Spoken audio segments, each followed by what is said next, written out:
Let's talk Jinx for patch 11.8 of League of Legends, in which case we do a patch rundown. There are no Jinx changes, however, on this patch. That's not a bad thing per se, because it also means she's not getting nerfed despite how much she's being banned in pro play. So let's jump onto the patch, changes that might affect Jinx because of other AD carry changes, and then let's run down the patch in a finale.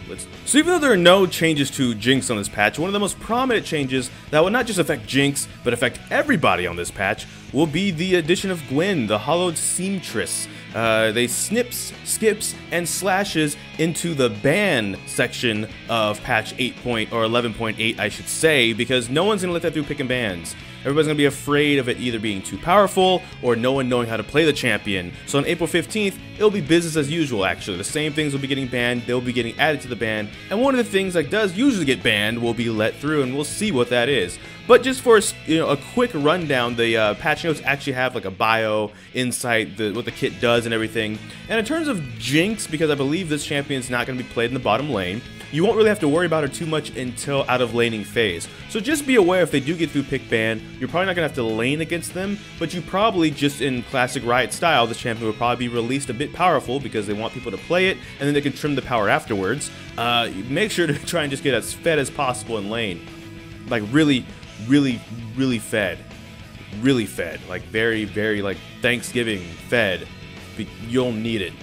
Aphelios, the passive lethality is increased, and the R main weapon effect has been strengthened, because Aphelios, according to them, this is their words, not mine, Aphelios has been looking pale ever since we nerfed his interaction with Kraken Slayer in, oh well, speaking of, August. The kit designer for Jinx is now streaming over at August Uwu. By the way, if you ever want to check that out, since this is a Jinx themed video, that is the kit designer for Jinx. They're streaming right now. We have somewhere we now need to be, so we gotta wrap up this video. They, however, are getting their passive lethality increased and their R main weapon effect strengthened because they feel like after the interaction nerf they did like 6 patches ago, Aphelios has been left rather weak. Now, if you're an Aphelios player, you hated that change. Everybody else, they don't want to see Aphelios already again. Actually, it's just we were enjoying a vacation, a staycation, because we don't want Aphelios necessarily to be garbage. But like at the same time, if he's not back yet, it's fine.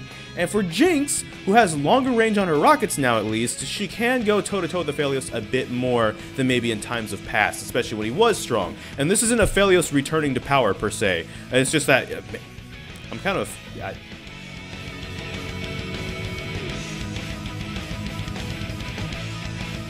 Huh.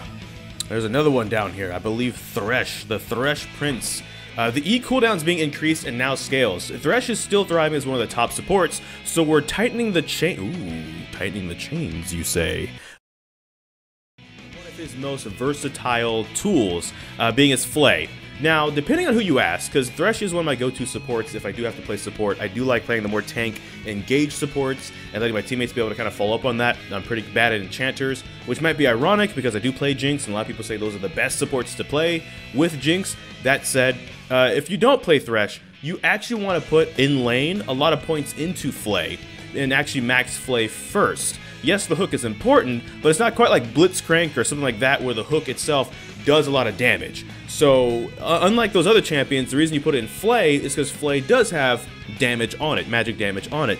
So you put a lot of points into that for those all-in trades. And even if it's not an all-in, you get the kill on the enemy, it's more of a trade thing, right? Where it's like even if you just make them pop flash and stuff, you also beat up on them while your AD carry is also beating up on them, while Thresh is also a ranged champion. Remember, he swings that thing real hard. He really goes for it. He's not a melee person like you might think he is. He looks like he might be a melee champion, but he's not like a Braum or something. He will hit people from range too. So when you do all that together, you can chunk people out while the AD carry also chunks people out, and you can kind of force them to play the lane different because of that. So that's why you actually max E first. You might not take E at level 1, you might still take hook at level 1, but then you go into E and you start maxing E. That said, the cooldown is going from 9 seconds flat to 11, 10.5, 10, 9.5, and 9 seconds. And apparently now scales, I'm guessing on cooldown reduction, is what it means. Or it's like it's one entire change where like the cooldowns increase and now scales was all supposed to be like one term kind of a thing. I don't exactly know. But the point is, it's still the first maxed ability, so by level 9, it's going to be what it usually was at level 1. But at level 1. it's basically going to be the same regardless because it was always 9 seconds. You just have to get up to level 9 in the laning phase to have the same flay. And you don't get the flay specifically for the damage, so it's not that bad per se. And the damage wasn't touched, so it's still there. It's just the whole ideology behind Thresh. Because like some people play Thresh like Blitzcrank, so you'll max the Q. Because Blitzcrank's Q does a lot of damage actually on it, so that's why people would do that. And they'll even sometimes, if they cheese it, go AP because they'll be like, oh, look at that, the grab alone did half your health. I still have my R, and then my AD carry doesn't even have to touch you, even though we want the AD carry to touch you. We want the AD carry to touch you a lot, actually. Yeah. Well, what? We're just gonna blow past. We're gonna blow past that. We're moving on. So in the jungle, none of these changes affect Jinx. It's just that Darius, Diana, Mordekaiser, Zed, and Morgana are all getting changes. And Zed's the one that stands out. Jungle Zed. Jungle, you know, assassins. We as AD carries, we love assassins. Assassins are our friend, especially when they're on our team and they're assassinating the enemy AD carry that we accidentally had our one bad game and fed them like 10 times. But fortunately, our assassin can still kill them. So it's whatever. It's like we didn't even make a mistake. Assassins are great in that regards. But with that being said, just watch out for things like Zed and stuff ganking you from the jungle. Darius, of course, up in there. They're doing some interesting jungle changes because they want more champions to be viable in the jungle. Jungle Jinx has been viable since Season 5. It's just not top tier. Secret strat. You're now in the know. So you now know what to do now. So there you go. On hit if you want to be a little bit more spicy with it even. But there you go. In conclusion, we got some new skins that will be hitting the Rift, of course. Black Frost Scion. Scion's rarely played bottom lane as a support champion. Probably won't have to worry about it. Vel'Koz, sometimes also played as a support champion in the bottom lane. As Jinx, probably won't have to be worrying about it. You do have, though, however, Dragon Guardian Galio and Dragon Slayer Kayle, which neither will probably be in the bottom lane, but those are kind of sick-looking skins, so you might see them in the game. And if a Galio is on your team, it might be a bit more protection. If a Kayle is on your team, it might be a bit more protection with the ultimates and stuff like that. You might see, however, Twitch. Dragon Slayer Twitch specifically. Twitch is getting a new skin, and we've talked about this for years. Historically, Twitch was at least to be, or at least used to, words.